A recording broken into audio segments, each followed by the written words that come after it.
നമ്മുടെ നാടിൻ്റെ പുരോഗതിക്ക് വേണ്ടി ഒട്ടേറെ കാര്യങ്ങളാണ് സംസ്ഥാനത്ത് നടന്നുകൊണ്ടിരിക്കുന്നത്. കാര്യക്ഷമവും ജനോപകാരപ്രദവുമായ പ്രവർത്തനങ്ങൾ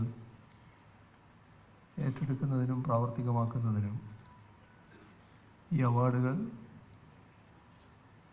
ലഭിച്ചവർക്ക് മാത്രമല്ല, എല്ലാവർക്കും പ്രചോദനമായി മാറും എന്നാണ് പ്രതീക്ഷിക്കുന്നത്.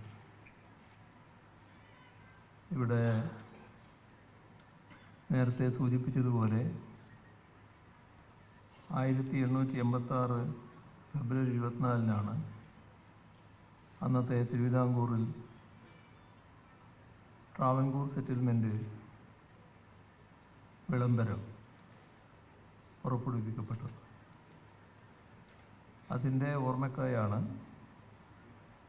റവന്യൂ ദിനം ആചരിച്ചു വരുന്നത്. അന്ന് രൂപീകരിക്കപ്പെട്ട റവന്യൂ രേഖകൾ തന്നെയാണ് പല പ്രവർത്തനങ്ങൾക്കും അടിസ്ഥാനമായി നിൽക്കുന്നത്. രാജാധികാരം മറഞ്ഞു, ജനാധിപത്യ വ്യവസ്ഥ നിലവിൽ വന്നു. ഭൂബന്ധങ്ങളിൽ, ഭൂവിനിയോഗത്തിൽ, ഭൂനിയമങ്ങളിൽ എല്ലാം കാതലായ മാറ്റങ്ങളാണ് ഇതിനകം കൊണ്ടുവരാൻ കഴിഞ്ഞിട്ടുള്ളത്. ഇവിടെ നേരത്തെ ബഹുമാനായ റവന്യൂ മന്ത്രി സൂചിപ്പിച്ചതുപോലെ ഈ കാര്യങ്ങളിലെല്ലാം രാജ്യത്തിന് തന്നെ മാതൃകയായി കേരളം നിലകൊള്ളുകയാണ്. അപ്പോൾ പഴയ വിളംബരത്തിൻ്റെ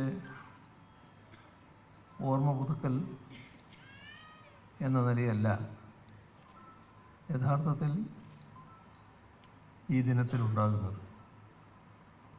മാറുന്ന കാലത്തിനനുസരിച്ച് വകുപ്പിൻ്റെ പ്രവർത്തനങ്ങളെ രൂപപ്പെടുത്താനാകുന്ന ഇടപെടലുകളും ചർച്ചകളും ഈ ദിനത്തിൻ്റെ ഭാഗമായി ഉയർന്നു വരേണ്ടതായിട്ടുണ്ട്.